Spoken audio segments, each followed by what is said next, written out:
نماز کے متعلق بہت ساری خرابیاں جو ہے وہ پائی جاتی ہیں. پچھلے جمعہ کو ایک نمازی نے جو ہے وہ سوال کیا تھا، اس کی چند الفاظ میں جو ہے وہ وضاحت کرتا ہوں. اب جیسے ہم نے دو چیزیں سیکھی، عقیدہ اور فقہ، ان دونوں چیزوں کے اندر خرابی نہیں ہونی چاہیے. اب بندہ عقیدے میں بھی کسی کی پیروی کرتا ہے اور فقہ میں بھی کسی کی پیروی کرتا ہے. سب سے پہلی پیروی تو کیا ہے؟ قرآن. اللہ اور اس کے رسول نے جو فرمایا وہ ہمارے سامنے رہنمائی ہے، وہ ہمارے سامنے پیروی ہے، ہم اسے جانیں گے. اب نماز کے اندر کیا ہے کہ نماز کے اندر بعض اوقات ایسی خرابیاں ہیں، بعض اوقات ایسی جدید چیزیں آتی ہیں کہ جنہیں بندہ دیکھتا ہے تو بندہ سوچ میں پڑتا ہے کہ یہ تبدیلی پہلے نہیں تھی، اب کیوں ہے. اب جیسے رفع یدین کو مسئلے کو لے لیں، ہمارے سامنے پچھلے جمعہ کو ایک دو نمازوں نے پوچھا تھا. اب رفع یدین کیا ہے؟ رفع یدین یہ ہے کہ نبی کریم صلی اللہ تعالی علیہ وآلہ وسلم نے نماز کے اندر تکبیرات کہتے ہوئے ہاتھوں کو جو اٹھایا ہے اسے رفع یدین کہتے ہیں، اور ہم جو نماز میں ہاتھوں کو اٹھاتے ہیں اسے رفع یدین کہتے ہیں. اب نماز کے اندر جو ہم معاملات کرتے ہیں، جو نماز پڑھتے ہیں، اس کا تعلق فقہ سے ہے. اس کا تعلق کس سے ہے؟ فقہ سے ہے. اس کا تعلق عقیدے سے یوں ہے کہ عقیدہ ہمارا یہ ہونا چاہیے کہ دن میں 5 نمازیں فرض ہیں، یہ عقیدہ ہے، اور اسے دل و جان سے ہم مانیں، سمجھیں اور اس کو قبول کریں اور نماز کی طرف راغب ہوں. فقہ یہ کہتی ہے کہ نماز کو کیسے پڑھنا ہے، نماز کے اندر رکوع کیسے کرنا ہے، نماز کے اندر سجدے کیسے کرنے ہیں، نماز میں تکبیرات کیسے کہنی ہے. تو نبی کریم صلی اللہ تعالی علیہ وسلم نے ایک موٹی سی بات کی جاتی ہے کہ ہمیں کون سی نماز پڑھنی چاہیے. عام سوال ہے، مسلمان جو ہے وہ اس بات کا سوال کرتے ہیں اور جواب فوراً یہی نکلتا ہے زبان سے کہ ہمیں وہ نماز پڑھنی چاہیے جو رسول اللہ صلی اللہ تعالی علیہ وسلم نے نماز پڑھی. عرب کے اندر بھی بہت زمانے تک اور ابھی بھی یہی جو ہے وہ بات رائج ہے. وہ لوگ یہی کہتے سنائی دیتے ہیں کہ ہمیں وہ کام کرنا ہے جو رسول اللہ نے کیا، ہمیں وہ کام کرنا ہے جو نبی کریم نے کیا، ہمیں وہ کام کرنا ہے جو اللہ کے آخری رسول صلی اللہ تعالی علیہ وسلم نے کیا، ہمیں وہ نماز ادا کرنی ہے جس نماز کو حضور صلی اللہ تعالی علیہ وسلم نے قائم فرمایا. اب یہاں جو نظریے کی بات ہے، یہاں جو عقیدے کی بات ہے، یہاں جو فقہ کی بات ہے رفع یدین کے تعلق سے. اب رفع یدین کیا ہے کہ نماز کے اندر پہلی تکبیر کہتے ہوئے ہاتھوں کو کانوں تک بلند کرنا، پہلی تکبیر کہتے ہوئے ہاتھوں کو کانوں تک بلند کرنا، یہ رفع یدین ہے. اس میں ہاتھ جو ہے وہ باندھ لینے ہیں، اس کے بعد نماز ادا کرنی ہے، اور پھر رکوع میں پھر رفع یدین ہونا، پھر سجدے میں جاتے ہوئے رفع یدین ہونا، پھر جو ہے وہ اور معاملات میں نماز کے اندر جو ہے وہ رفع یدین کرنا. یہ گویا کہ وہ ہے کہ جس کی وجہ سے ہمارے عقیدے کے اندر خرابی لائی جا رہی ہے. وہ کیسے سمجھنے کی بات ہے؟ وہ یوں کہ نبی کریم صلی اللہ تعالی علیہ وسلم نے جو نماز ادا کی ہمیں وہ نماز ادا کرنی ہے. ہمیں کون سی نماز ادا کرنی ہے؟ جو رسول اللہ صلی اللہ تعالی علیہ وسلم نے نماز ادا کی. اب سوال یہ ہے کہ رسول اللہ صلی اللہ تعالی علیہ وسلم نے جو نماز ادا کی یہ کہاں موجود ہے؟ احادیث میں موجود ہے. بخاری اور مسلم اٹھا کے دیکھیں، نسائی ترمذی دیکھیں، ابن ماجہ دیکھیں، ابن شیبہ دیکھیں، مصنف ابن عبد الرزاق دیکھیں، احادیث کی کتابیں کھولیں. حضور صلی اللہ تعالی علیہ وسلم یوں قیام فرماتے تھے، یوں سجدہ کرتے تھے، یوں رکوع کرتے تھے، یوں جو ہے وہ قعدہ کرتے تھے، یوں التحیات پڑھتے تھے. یہ پیارے آقا اسلام کا مبارک انداز احادیث کے اندر موجود ہے. اب ایک جو چیز کہ ہمیں جو نماز ادا کرنی ہے وہ کہ جو رسول اللہ صلی اللہ تعالی علیہ وسلم نے ادا کی. یہاں پہ یہ سمجھنے کی بات ہے کہ کیا جو نماز رسول اللہ صلی اللہ تعالی علیہ وسلم نے ادا کی یہ جو آپ بتا رہے ہیں یہ صحیح ہے، یا وہ کہ جو امام اعظم ابو حنیفہ نے، امام شافعی نے، امام مالک نے، امام احمد بن حنبل نے اور دیگر جو بزرگان دین ہیں، دیگر اکابرین ہیں جنہوں نے بیان کیا، اس انداز کو اپنانا ہے یا جو آپ بتا رہے ہیں اس کو اپنانا ہے. کیوں؟ آپ بھی حدیث بتا رہے ہیں اور انہوں نے بھی کیا بتایا؟ حدیث بتائی. حدیث دونوں بتا رہے ہیں. طریقہ کس کو فالو کرنا ہے؟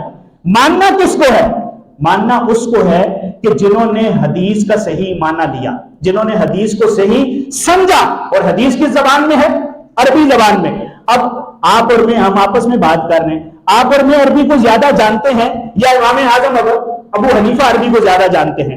آپ اور میں عربی کو زیادہ جانتے ہیں یا امام شافعی زیادہ جانتے ہیں؟ آپ اور میں عربی کو زیادہ جانتے ہیں یا امام مالک، امام حنبل اور دیگر جو ائمہ کرام گزرے ہیں وہ عربی کو زیادہ جانتے ہیں؟ تو جواب یہی نکلے گا کہ انہوں نے عربی کو سیکھا بھی ہے، ان کی مادری زبان بھی عربی ہے، وہ عربی کو صحیح جانتے ہیں. تو احادیث عربی میں جس انداز سے انہوں نے پڑھی ہے، جو طریقہ انہوں نے ہمیں بتایا ہے، آج ہم اس طریقے کو فالو کر رہے ہیں۔ بقیہ اگر دلائل کی بات کریں تو دلائل اس بات پر بھی بہت زیادہ ہیں کہ نبی کریم صلی اللہ تعالی علیہ وسلم نے بغیر رفع یدین کے نماز کو ادا کیا، یعنی صرف پہلی تکبیر میں، نماز میں تکبیرات جو کہی جاتی ہیں رکوع میں، سجود میں، پہلی تکبیر میں، ان ساری تکبیرات میں حضور صلی اللہ تعالی علیہ وسلم نے صرف پہلی تکبیر پر ہاتھ بلند کیے۔ اس پر کئی احادیث موجود ہیں، اور امام شافعی اور امام احمد بن حنبل، چار ائمہ گزرے ہیں، امام شافعی، امام احمد بن حنبل، امام اعظم اور امام مالک۔ امام اعظم اور امام مالک رضی اللہ تعالیٰ عنہ، یہ جو دو ائمہ تھے رحمت اللہ تعالیٰ علیہما، ان دونوں کے نزدیک صرف پہلی رکعت میں تکبیرات تحریمہ میں، پہلی رکعت میں جو ہے وہ رفع یدین ہے، بقیہ کسی بھی رکعت میں تکبیر تحریمہ نہیں ہے۔ امام شافعی اور امام احمد بن حنبل جو ہیں، ان کے نزدیک بقیہ تکبیرات میں بھی رفع یدین ہے۔ لیکن ہمارے سامنے کچھ لوگ ایسے ہیں کہ جو نہ امام شافعی کو مانتے ہیں، نہ امام مالک کو مانتے ہیں، نہ امام اعظم کو مانتے ہیں، نہ جو ہے وہ امام احمد بن حنبل کو، نہ دیگر ائمہ کو مانتے ہیں۔ وہ کہتے ہیں ہماری اپنی تحقیق ہے، ہم کہتے ہیں وہ تحقیق بیان کی جائے جو ائمہ نے بیان کی۔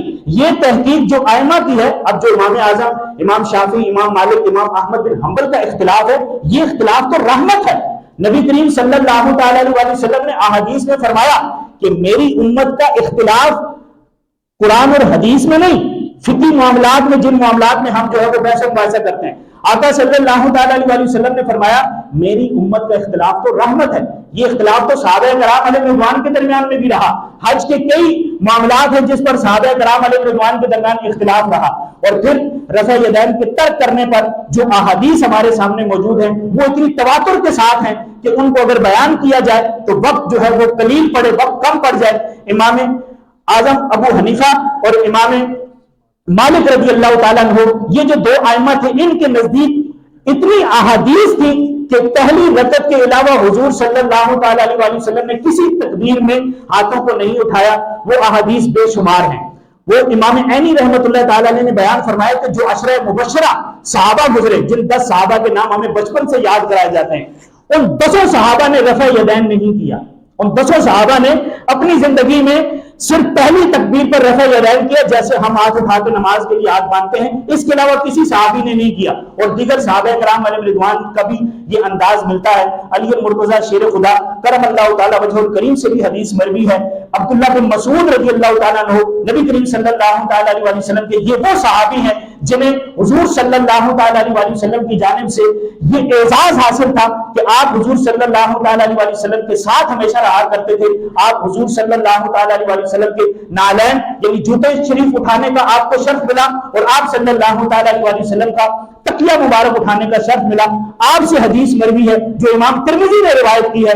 آپ فرماتے ہیں کہ نبی کریم صلی اللہ تعالیٰ علیہ وسلم نے جب آخری زمانہ آپ کا آیا تو آپ صلی اللہ تعالیٰ علیہ وسلم نے اپنی نماز میں صرف پہلی تکبیر پر ہاتھوں کو کانوں تک اٹھایا، اس کے بعد کسی بھی وقت نبی کریم صلی اللہ تعالیٰ علیہ وسلم نے رفع یدین نہ کیا، اور اس سے منع فرمایا کہ تمہیں میں دیکھتا ہوں کہ تم نماز کے اندر پہلی تکبیر کے علاوہ بھی کانوں تک ہاتھ اٹھاتے ہو، تمہیں یہ کام نہیں کرنا چاہیے۔ یہ حضور صلی اللہ تعالیٰ علیہ وسلم کی احادیث موجود ہیں۔ ہمیں قرآن اور حدیث کو پڑھنا ہے، مطالعہ کرنا ہے۔ یہ بہت وسیع علم ہے، اس علم کے قریب ہونا ہے، جاننا ہے، اپنے بڑوں سے، اپنے جو بزرگ ہیں ان سے سیکھنا ہے۔ اللہ پاک عمل کی توفیق نصیب فرمائے، آمین بجاہ النبی الامین۔